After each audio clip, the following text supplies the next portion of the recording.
Pronto. Vamos lá, gente. Deixa eu avancei aqui, deixa eu arrumar.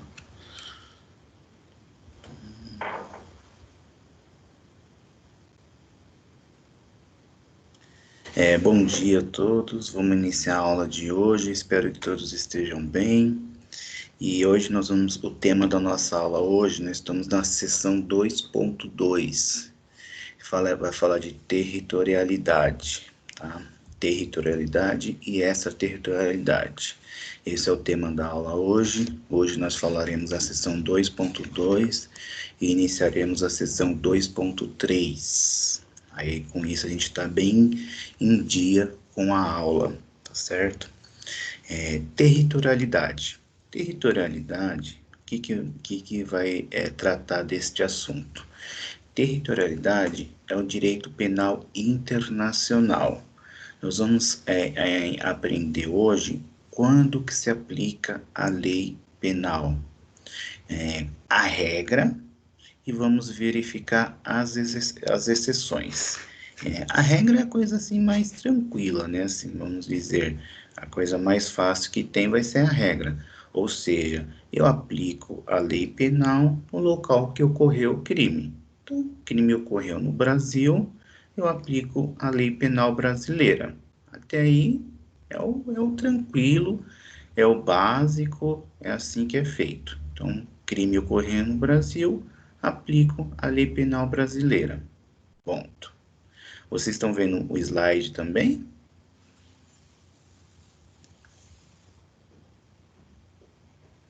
Sim. Ok, maravilha. Sim, professor. Então, a regra é essa. Eu tenho uma lei brasileira, aplicar a lei penal brasileira no Brasil. Pronto, essa é a regra. Agora vamos tratar das exceções. As exceções é o que mais nos deixa assim perplexo, né? Por quê? Acho que avançou aqui. Nós vamos ter casos em que a lei penal brasileira não é aplicada. Então, nós vamos ter caso em que eu não aplico a lei penal brasileira, mesmo que o crime tenha ocorrido no Brasil. Que estranho, né? Então, essas exceções que mais intriga a gente. Professor, sumiu o slide. Sumiu? Deixa eu ver aqui.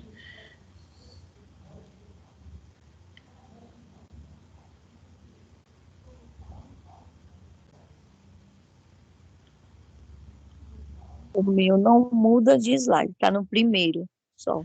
Disciplina, teoria de direito, política de direito. Tá aqui, você consegue visualizar a seção 2.2, territorialidade, essa territorialidade? Não, eu não. Não consegue? Para mim tá aparecendo aqui normal. Mas, O meu aparece. São 2.2. isso, né? 2.2. Mas acho que é alguma coisa da sua internet, então, porque aqui para mim aparece normal. Tá, eu vou sair e vou tentar entrar de novo. Tá, mas eu vou seguindo aqui, porque como vai ficar gravado, daí depois vocês conseguem ver com calma, tá? Então vamos partir para as exceções. Nós vamos ter casos em que, mesmo crime ocorrendo no Brasil, eu não posso aplicar a lei brasileira, tá? Nós vamos ter casos em que o crime ocorrendo no Brasil, eu não posso aplicar a lei brasileira. Tá certo?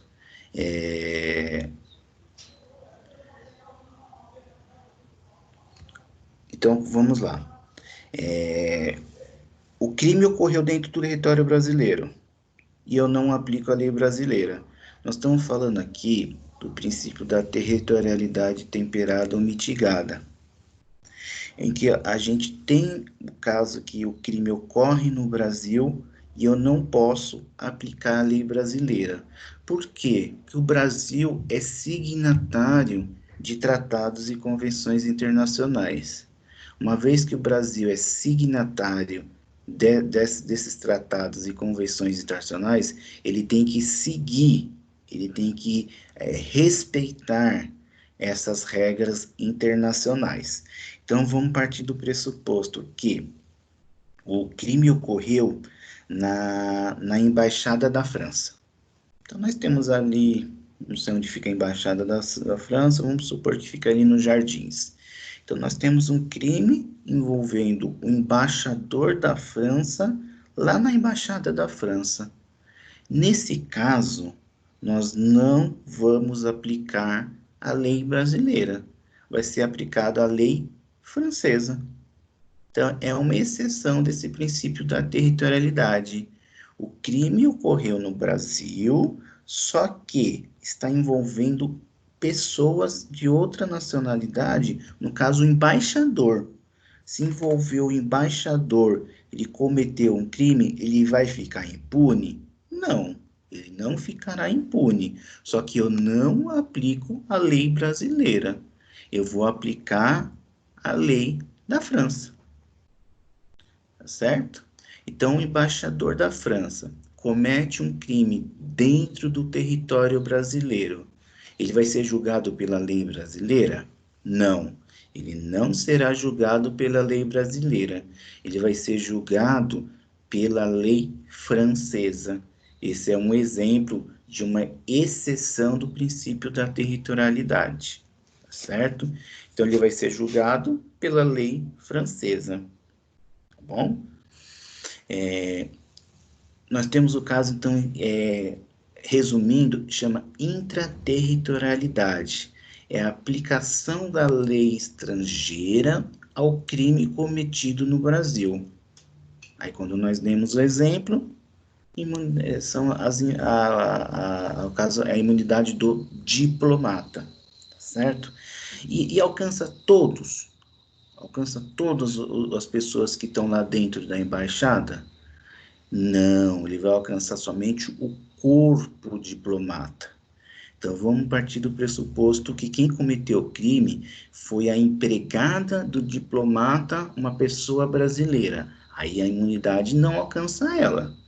A imunidade só vai alcançar o corpo diplomático, as pessoas que vieram da França e fazem parte desse corpo diplomático. Somente essas pessoas serão alcançadas pela imunidade diplomática, tá certo?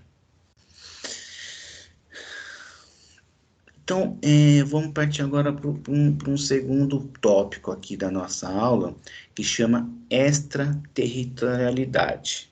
Extraterritorialidade é quando quando o Estado brasileiro, por exemplo, ele entrega alguém acusado ou condenado de uma prática de um crime lá para o seu país de origem.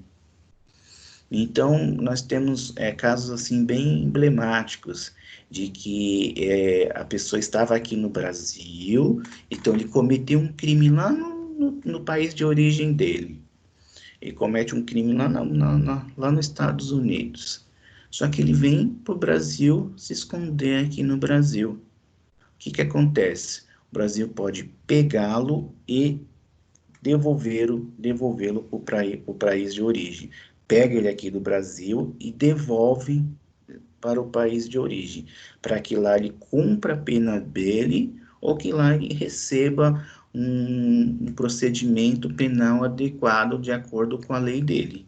Então, nós temos o caso do Estado que pega o seu acusado, o seu condenado, que ele não é brasileiro, ele está aqui no Brasil, mas ele não é brasileiro, e devolve ele lá para o país de origem dele, tá certo? Nós temos o caso, então, da extraterritorialidade. Eu pego ele e devolvo ele para que lá ele sofra as penalidades cabíveis. Se vocês olhar o artigo 7 do Código Penal, o que diz o artigo 7º do Código Penal? Vocês estão com ele em mãos? Eu vou pegar o meu aqui. Artigo 7 do Código Penal. O artigo 7 do Código Penal vai contar que ficam sujeitos à lei brasileira, embora o crime cometido é no estrangeiro. Agora a gente está falando do inverso. O crime foi praticado lá no estrangeiro, só que eu aplico o quê? A lei brasileira. Isso nós chamamos no direito penal de princípio da defesa real de proteção. São casos, vários os incisos aqui, em que o crime ocorreu lá no estrangeiro e eu faço o quê? Eu aplico a lei brasileira. O primeiro caso, o primeiro inciso, se você pegar o artigo 7º, inciso 1, vai falar assim, ó, crimes contra a vida ou liberdade do presidente da República. Então vamos partir do pressuposto. O presidente da República está em uma viagem tratando de assuntos de negócio. Então ele está lá nos Estados Unidos tratando de um determinado assunto. Se alguém atentar contra a vida dele, eu posso julgar essa pessoa aqui pela lei brasileira. Eu vou julgar essa pessoa que atentou contra o nosso presidente da República pela lei brasileira. Tá certo? Também crimes contra o patrimônio, fé pública. Por que, gente? Por que eu tenho esse inciso 1, que a gente chama de extraterritorialidade incondicionada, não depende de nenhuma condição? Por que eu tenho isso daí? Porque eu aplico a lei brasileira aos crimes cometidos no exterior, porque ofendem bens jurídicos pertencentes ao Brasil. Então, o nosso presidente da República está nos representando. Então, a gente chama ali um bem jurídico pertencente ao nosso território brasileiro. Por causa disso, eu aplico a lei brasileira. Não importa a nacionalidade de quem cometeu o crime, não importa. Pode ter sido um americano. O americano atentou contra o presidente da República, lá nos Estados Unidos. Eu posso o quê? Aplicar a lei brasileira nesse caso. Certo? Por quê? Porque o Brasil está nos representando. O presidente da República, ele nos representa. Quando eu digo nos representa, ele representa o Brasil. Certo? Não está representando o francês, está representando todos os brasileiros. Então, uma vez que atentou contra a vida do presidente da República, eu aplico o quê? Eu aplico a lei brasileira. Certo? Terão outros incisos aqui que depois vocês com calma podem verificar. Então, nesses casos aqui, todos os crimes contra o patrimônio, contra a administração pública, genocídio, se comete um genocídio quando for brasileiro domiciliado no Brasil, tudo eu aplico a lei brasileira, tá certo? O mais interessante disso tudo aqui é o inciso 2. Vamos falar aqui do inciso 2. O que diz o inciso 2? O inciso 2, ele vai falar dos crimes praticados que o Brasil, por convenção, obrigou a reprimir. Então, vamos colocar aqui, ó, os crimes que o Brasil, por convenção, obrigou a reprimir. Ou crimes praticados contra brasileiro. Então, eu tenho aqui no inciso 2, um tipo de extraterritorialidade condicionada, diferente do inciso 1, que era incondicionado. O inciso 2, eu tenho a extraterritorialidade condicionada. Então, por que ela é condicionada? Ela tem uma condição para ser aplicada. Qual é essa condição para ser aplicada? Nós vamos olhar a condição para ser aplicada na própria lei. O que acontece? Ele tem que cumprir alguns requisitos para que seja aplicado a lei, dentre os quais, vamos partir do pressuposto, é um crime praticado por brasileiro lá no exterior, ou praticado por brasileiro em aeronaves, que é considerada extensão do território brasileiro. Eu tenho todo esse crime que foi praticado, só que ele tem uma condição. Ele só vai poder ser julgado pelo Brasil quando o sujeito entrar no território brasileiro. Ele é uma extraterritorialidade condicionada. Então, o sujeito tem que entrar no Brasil, tem várias condições. Tem que ser punido aqui no Brasil também, tem que ser, não tem que ser, não ter sido julgado lá no exterior e já ter sido absolvido, não pode. Se já foi julgado no exterior e foi absolvido, eu não posso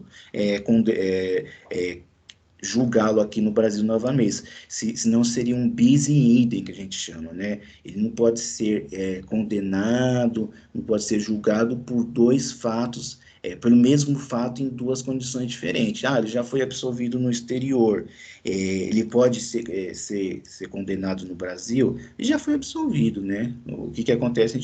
Nós vamos ratificar isso que aconteceu no exterior para ver se siga um procedimento adequado. Então, eu não posso. Ele foi absolvido no exterior, eu vou condenar ele no Brasil. Não, ele já foi absolvido no exterior. Deixa o rapaz quieto. E como que eu faço para pegar esse sujeito? Pô, vamos voltar lá no inciso 1. Como que eu faço para pegar esse sujeito que cometeu o crime aqui no Brasil e eu quero devolvê-lo lá para o país dele de origem, tá? Para ele ser julgado. Então, voltando aqui para o inciso 1, o sujeito ele cometeu um crime, esse crime ele é um partido pressuposto que é um americano. Então, ele cometeu o crime lá nos Estados Unidos e vem se esconder aqui no Brasil. Então, o que o Brasil pode fazer? O Brasil vai pegá-lo e vai devolvê-lo para o país dele de origem. Vai devolvê-lo para o país dele de origem, tá certo? E dentro desse processo de devolução desse sujeito, nós temos aqui alguns princípios a serem respeitados. Então, eu não posso simplesmente pegá-lo, colocar ele numa aeronave e mandar embora. Então, tem alguns requisitos, alguns princípios onde nós temos que respeitar. Então, vamos falar de cada um desses princípios aqui de forma bem singela, tá certo? Nós temos o primeiro princípio, que é o princípio da legalidade. O que vai dizer o princípio da legalidade? Tem que haver a previsão de tratado ou convenção. Para que ocorra isso, Brasil e Estados Unidos têm que ter feito um tratado ou uma convenção. Se não houver esse tratado feito entre o Brasil e os Estados Unidos, eu não posso fazer a extradição. Então, o primeiro princípio é o princípio da legalidade. Tem que haver a previsão de que o Brasil e os Estados Unidos são signatários, eles assinaram um tratado referente a esse assunto. Esse é o primeiro princípio. Princípio da especialidade, que é o segundo princípio. O que diz o princípio da especialidade? Ele só vai ser julgado pelo fato que motivou a extradição. Então, o crime, a gente fala o fato, a gente fala o crime. O crime que motivou a extradição é que ele vai ser julgado lá no exterior, por aquele crime específico, princípio da especialidade. Somente será julgado pelo fato que motivou a sua extradição, certo? Princípio da identidade da norma. O que vai dizer o princípio da identidade da norma? O fato criminoso, o crime que originou o crime, deve ser considerado também no país que originou. Então, o Brasil, os Estados Unidos está pedindo o sujeito Richard Lutz, Richard Farms. Me devolva esse sujeito Richard, porque ele cometeu um crime aqui nos Estados Unidos. Tá, esse crime que ele cometeu nos Estados Unidos é considerado crime também no Brasil? Sim, é considerado crime, tanto no Brasil como nos Estados Unidos. Tá certo. Se é considerado crime tanto no Brasil como nos Estados Unidos, então eu vou fazer a extradição dele, tá certo? De acordo com o princípio da identidade da norma. Próximo princípio, princípio da comutação, tá certo? Estou fazendo essa devolução aqui do sujeito. Pelo princípio da comutação, no Brasil, nós não temos pena de morte, nós não temos prisão perpétua, nós não temos pena corporal, tá certo? Pelo país requerente. Então, nós não temos aqui a pena de morte. Então, eu devolvo o sujeito Richard, tá certo? Desde que vocês, Estados Unidos, se comprometa a que, após o julgamento dele, não ocorra uma pena de morte. Porque no Brasil nós não temos uma pena de morte, certo? Então, no Brasil, nós não temos prisão perpétua, tá certo? Eu estou devolvendo o Richard, só que vocês se comprometem a que ele não tenha uma pena de prisão perpétua, tá certo? Princípio da jurisdicionalidade.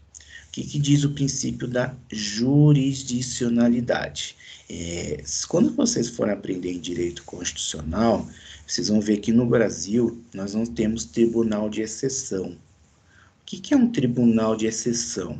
É quando se cria um tribunal após o cometimento do fato, após o cometimento do crime.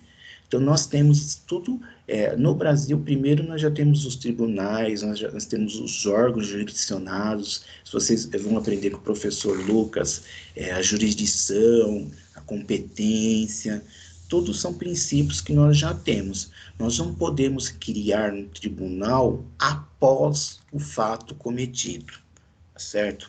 Então, toda vez que o sujeito cometeu um crime específico, ele matou alguém, a gente já sabe quem vai julgá-lo, vai ser o tribunal, vai ser o juiz de primeira instância que vai julgar. Nós não podemos ter um tribunal de exceção. Primeiro se pratica o crime, depois eu verifico onde ele vai ser julgado. Não, nós não temos, tá certo? Então, o extraditado não pode ser julgado pelo país de origem por um tribunal de exceção. O tribunal de exceção é o tribunal pós-fatum, criado após o cometimento do crime. Outro princípio, o princípio da reciprocidade. O que vai dizer o princípio? Ele está repetindo o princípio da reciprocidade. Então, o que vai dizer o princípio da reciprocidade? De um lado, nós temos o delito que será punido, no local da origem. Então, o sujeito americano, ele vai ser julgado e punido pelas leis americanas. Então, nós temos aqui um afastamento da territorialidade nacional de um delinquente, certo? Esse princípio da reciprocidade, o que acontece? Se ocorrer a mesma forma, se um brasileiro for para os Estados Unidos para não ser julgado, para não ser penalizado por algo que ele cometeu no Brasil, pelo princípio da reciprocidade, nós também podemos pedir a extradição dele. Então, da mesma forma que os Estados Unidos pode pedir a extradição de um americano, nós podemos pedir a extradição de um brasileiro. Ele está escondido nos Estados Unidos para não ser julgado e não ser condenado aqui no Brasil.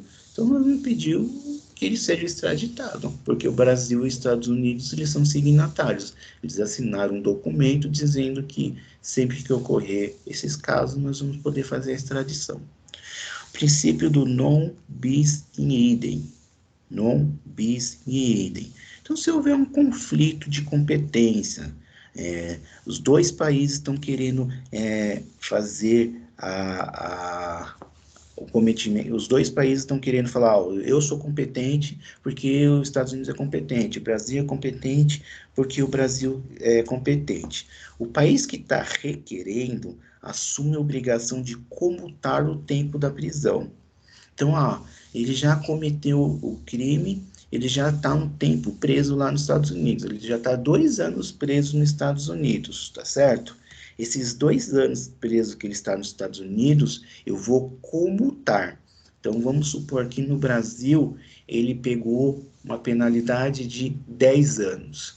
Ele já cumpriu 2 anos nos Estados Unidos. Então, eu vou comutar. Eu vou pegar 10, subtrair 2 e vai restar o quê? 8 anos. Então, ele vai cumprir uma penalidade, o quê? De 8 anos. 10 menos 2, 8. Tá certo? Chamamos do princípio da comutação. O tempo que ele já cumpriu de pena lá no exterior, eu vou levar em conta quando eu der uma penalidade nele aqui nos Estados Unidos, certo? Passar para o próximo assunto, então, lugar do crime.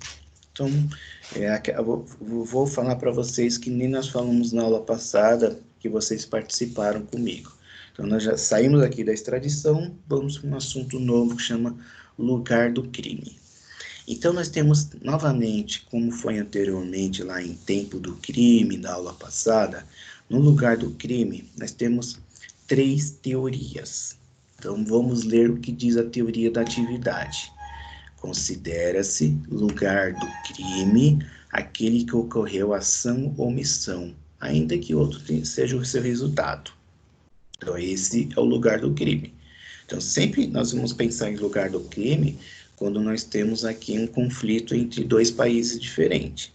Então, lugar do crime, pela teoria da atividade, considera-se lugar do crime aquele que ocorreu a ação ou omissão, ainda que outro tenha sido o resultado. Pela teoria do resultado, considera-se o lugar do crime aquele que se produziu o resultado, ainda que tenha sido outra conduta. E a teoria da ubiquidade vai dizer o seguinte: considera-se lugar do crime tanto aquele que ocorreu a ação ou omissão quanto o resultado. Agora vamos ler o artigo 6º do Código Penal para saber se o Brasil adotou uma teoria da atividade, do resultado, da ubiquidade. O que diz o artigo 6º do Código Penal? Considera-se praticado crime no lugar em que ocorreu ação ou omissão, no todo ou em parte, bem como que se produziu ou deveria produzir o resultado. Opa! De acordo com o artigo 6º do Código Penal, o Brasil adotou a teoria da atividade, do resultado, ubiquidade. O que vocês acham, gente?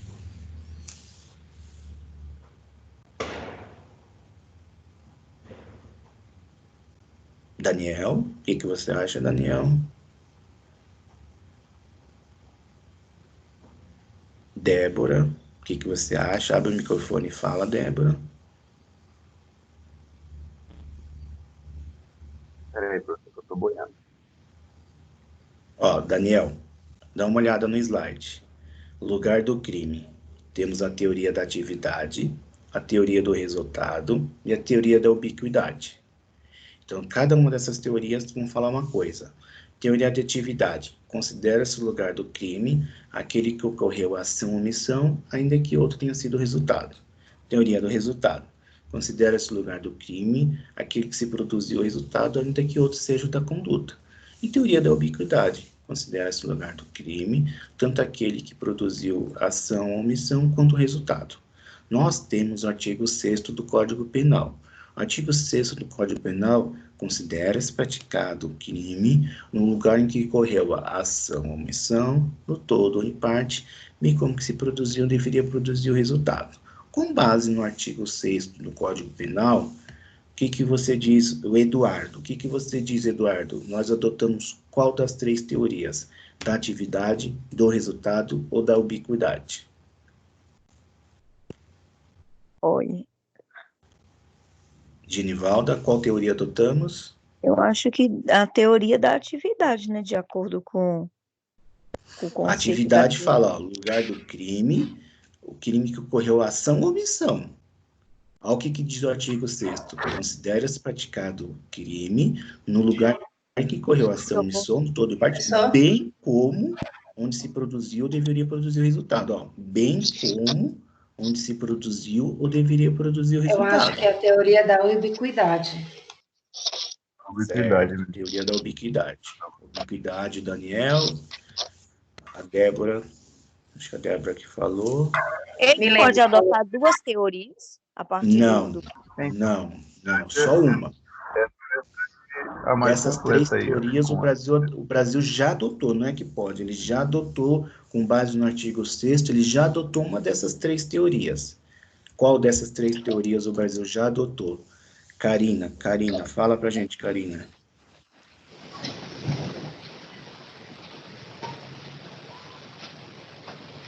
Luiz, cadê o Luiz? Fala pra gente, Luiz. Matheus, fala pra gente, Matheus. Ubiquidade. Mila, fala pra gente, Mila. Teoria da ubiquidade, professor. Teoria da ubiquidade. Então, vamos lá. Elisandra, fala pra gente, Elisandra.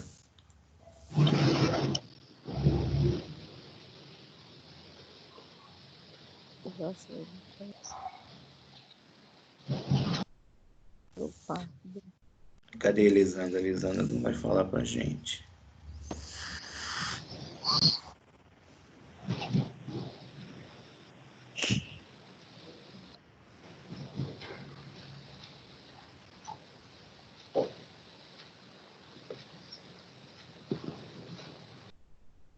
Então, vamos voltando aqui.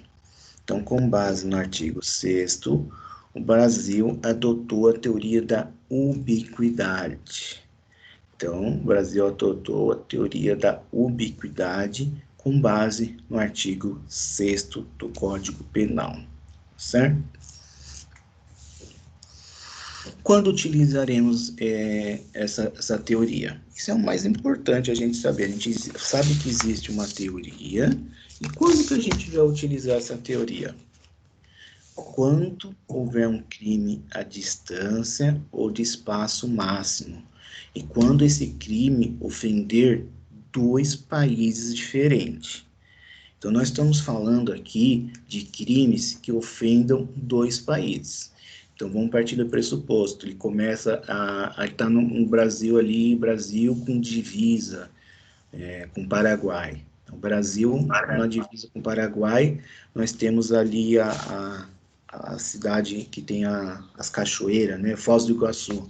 Nós temos Foz do Iguaçu.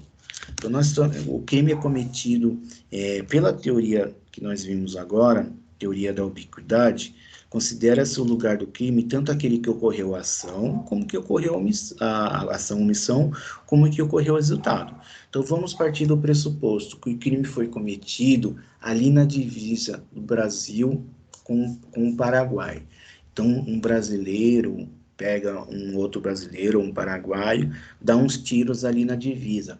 Então, ele começa atirando ali, começa a fazer a troca de tiro ali em Foz do Iguaçu. Aí o sujeito sai correndo e vai lá para o Paraguai. Então, nós temos a teoria, pela teoria, se tivesse sido adotado a teoria da atividade, somente seria competente onde ocorreu a ação. Se fosse a teoria da atividade, somente o Brasil seria o competente para julgar. Pela teoria do resultado, somente o Paraguai seria o competente para julgar. Então, nós temos a teoria da ubiquidade. Tanto o Brasil, tanto o Paraguai, ambos são competentes para fazer o julgamento desse crime. Isso é importante a gente saber, porque se a gente tivesse adotado a teoria A, a teoria B, a gente estaria de forma distinta. Então, né, pela teoria que o Brasil adotou, tanto o Brasil quanto o Paraguai, ambos são competentes para o cometimento, para apurar esse crime. Então, nós chamamos de crime à distância, ou de espaço máximo. São quando ofendem 2 países diferentes. Nós temos aqui, falamos de soberania dos seus vereditos. Quando ofende 2 países, um deles não pode retirar do outro a possibilidade de fazer esse julgamento, de processar e julgar, porque nós adotamos a teoria da ubiquidade, tá certo? É diferente, gente, coloquei aqui, não confundam com crime à distância, com crimes plurilocais. Crime à distância é diferente de crimes plurilocais. O que vai dizer os crimes plurilocais? São quando ocorrem dentro do Brasil, em comarcas diferentes. Então, crimes plurilocais. Esquece o crime à distância que a gente já viu. Agora a gente vai falar de crimes plurilocais. Então, no crime, começa-se, o crime começa a ocorrer em São Paulo, certo? Então, na comarca de São Paulo, o sujeito A rouba o sujeito B. Então, está ali na comarca de São Paulo. Ele vem correndo, ele muda de comarca. Ele vai para a comarca de Taboão da Serra. Nesse caso aqui, quem vai ser competente? Vai ser a comarca de São Paulo ou a comarca de Taboão da Serra? Se eu estou tratando de crimes, que o meu caso aqui foi um exemplo de um crime de roubo, a gente vai ter que ler o artigo 70 do Código Penal. O que diz o artigo 70 do Código Penal? Ó, Código Penal aqui em mãos, vamos ler o artigo 70. Quando o agente, mediante uma ou mais ação, pratica 2 mais crimes idênticos, seja mais grave... Ah, não é o artigo 70, não. Não pode ser o artigo 70, não. É o artigo 70 deve ser do CPP. Não é do Código Penal, não, gente. Artigo 70 do CPP. Vamos mudar aqui, ó. Artigo 70 do CPP. O que é o CPP? É o Código de Processo Penal. Então, vamos abrir o artigo 70 do Código de Processo Penal. Então, vamos lá para o artigo 70 do Código de Processo Penal. É esse mesmo, ó. Artigo 70 do Código de Processo Penal. A competência será determinada pelo lugar que se consumar a infração. Olha, pela teoria pelo crimes plurilocais, eles adotaram a teoria do resultado. Pelo artigo 70, eles adotaram a teoria do resultado. É onde se consumou a infração. No caso, tentativa de roubo, no caso em que se foi praticado o último ato de execução. Então, vamos voltar ao nosso exemplo. O sujeito rouba ali em São Paulo.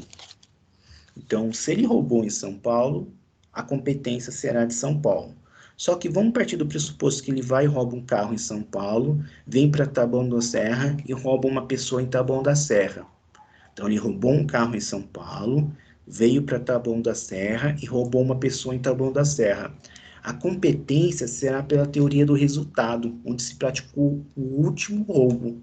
Então, a competência será a comarca de Taboão da Serra, não a comarca de São Paulo. Olha que interessante. Quem será o órgão competente? Da competência de Taboão da Serra. Pode falar, Daniel.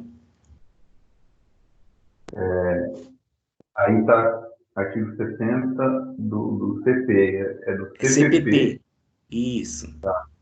Aí depois isso aí fica corrigido no slide, né, para a gente não confundir lá. Não, mas no slide vai ficar CP.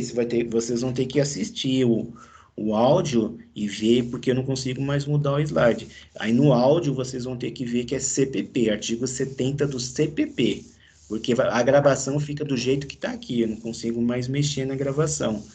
Mas aí quando vocês forem estudar, onde está escrito artigo 70 do CP, vocês vão falar artigo 70 do CPP, Código de Processo Penal. Tá certo? Só para evidenciar. Oi? Só para evidenciar bem.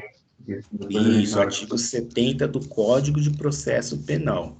Temos uma exceção, crimes dolosos contra a vida. Nos crimes dolosos contra a vida, que é uma exceção, nós estamos diante do caso de crimes plurilocais. Então, vai ser pelo local da conduta e não do resultado. Então, o sujeito atira em Taboão da Serra, ele atira na sua vítima, dá 30 tiros na sua vítima. Vai para a comarca de São Paulo e lá ele é preso na comarca de São Paulo. Quem será o competente nesse caso? Taboão da Serra. Porque nos crimes dolosos contra a vida, a competência adota não a teoria do resultado, mas adota a teoria da conduta. Por que ele faz isso, gente? Porque adota a teoria da conduta e não do resultado. o local da conduta, porque é mais fácil para se produzir as provas em Taboão da Serra, e como que é um júri popular, ele vai querer que seja julgado pelas pessoas de Taboão da Serra, porque é onde ocorreu o crime. Então, outra exceção aqui, ó, crimes plurilocais. Então, retomando, fazendo um resumo para vocês dos crimes plurilocais. Crimes plurilocais é quando ocorre o crime dentro do Brasil. Então, esquece de falar de crime à distância. Crimes plurilocais, o crime está ocorrendo dentro do território Brasil. Só que dentro do território brasileiro, em comarcas diferentes. Comarca de Taboão da Serra, comarca do Embu. Então, vamos partir são duas comarcas bem vizinhas. Comarca de Taboão da Serra, comarca do Embu. Então, se eu tenho aqui um roubo que ocorreu dentro da comarca de Taboão da Serra, depois ele roubou na comarca do Embu, será competente Embu, onde ele praticou o último crime ali, o último crime que é a teoria do resultado. Onde ele praticou o último crime, competente vai ser o Embu. Mas se ele atirou em Taboão da Serra e correu para o Embu ali, não, teoria da atividade. Competente será onde ele praticou a conduta. Tá bem? Deixa eu ver se tem mais coisa aqui. Tá. Então, para a gente poder fixar esses conceitos, vocês vão lembrar da palavra luta. L-U-T-A. Professor, Oi? só me tira uma dúvida. O senhor falou que a competência vai ser do local, por exemplo, que ele foi pego na segunda vez. Mas É que ele cometeu dois crimes.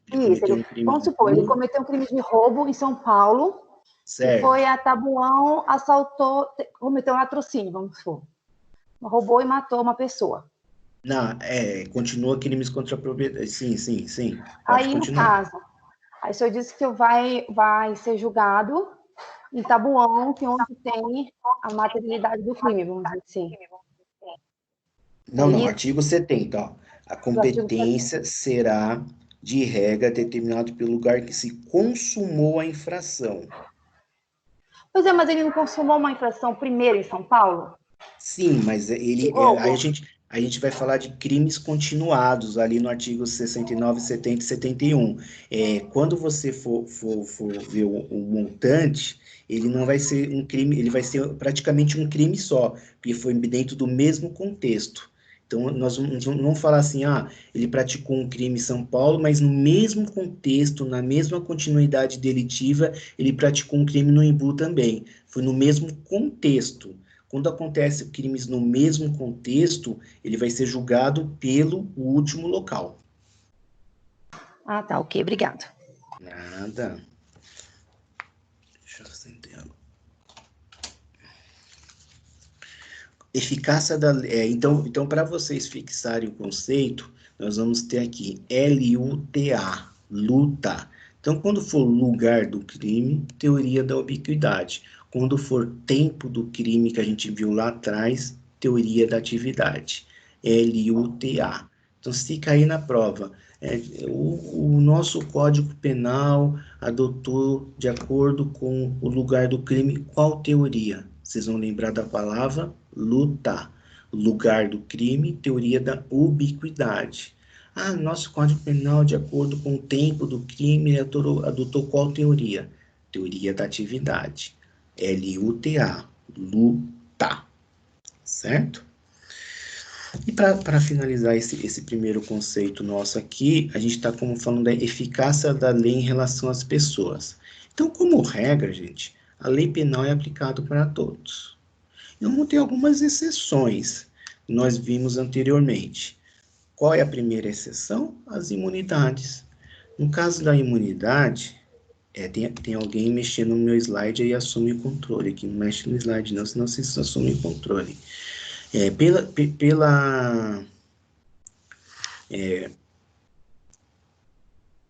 Pela primeira exceção que nós vimos anteriormente, a imunidade diplomática.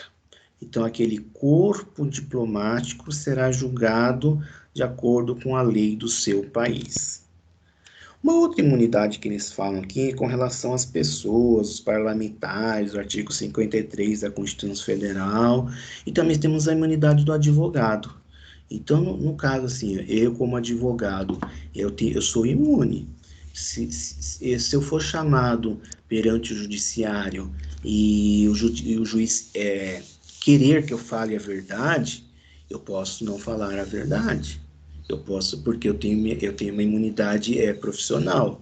Então, você sabe do crime cometido pelo seu cliente? Sabendo ou não sabendo, eu não posso, eu não devo falar nada, porque eu tenho meu sigilo profissional. Então, o advogado, ele tem o seu sigilo. Então, se ele for chamado, é diferente de uma pessoa comum. Então, se o Daniel presenciou um crime, o Daniel for chamado perante o judiciário, ele tem que falar somente a verdade. Ele não pode se abster de falar a verdade sobre crime de falso testemunho. Agora, o advogado, você sabe que seu cliente cometeu o crime. Conte para nós como que foi o crime. Não conto. Eu sou resguardado pelo Estatuto da OAB e além da Constituição Federal, eu não conto nada. Eu não posso contar nada porque eu tenho meu sigilo profissional. Se eu tenho meu sigilo profissional, nem o juiz, ninguém pode me obrigar a falar nada. Pode falar, Genivaldo. Professor, esse sigilo refere-se apenas ao fato dele ser seu cliente. Sim, Se for profissional. julgamento... Ah, tá. Sigilo profissional. Ele é meu cliente, eu não posso falar nada. Tá, vamos supor, é diferente do Daniel. O Daniel, ele trabalha numa empresa lá, empresa X, e tem um cliente dele que é prestador de serviço dele. E o Daniel não é resguardado. O Daniel tem que falar a verdade sobre crime de falso testemunho. Agora, a profissão do advogado aí é diferente. Na profissão do advogado, eu tenho meu sigilo. Pode falar, Daniel. Professor, mas isso é no exercício da profissão, certo? Se o advogado for chamado para depor e ele não está defendendo ninguém, foi chamado como testemunha, aí ele não pode mentir. Sempre quando for profissional. Meu sigilo é profissional, do meu cliente. Agora eu, Francisco, estou aqui, agora acabo de presenciar um assalto ali, acabo de presenciar um homicídio, aí eu não estou no exercício da minha profissão, eu estou aqui como uma pessoa normal, né? Não, é só em relação ao meu exercício profissional. Bem? Ok. Tem algumas profissões também, professor, que também tem essa questão do dever de guardar o sigilo. Desde que haja uma previsão legal, eu acho que padre, né? Padre, se não me falha a memória, também é resguardado. Aí tem um O advogado. assistente social também. Então vai existir uma lei onde Existe tem a lei que isso. garante para a gente o sigilo de algo que a gente teve conhecimento dentro do exercício da profissão. Maravilha. É a mesma coisa. Vocês estão resguardados por uma lei, da mesma forma que o advogado está resguardado pela lei. Agora eu vou trocar aqui do slide, só aguarda um instante. Deixa eu parar a gravação. A reunião está sendo gravada. Parei a gravação. Pronto.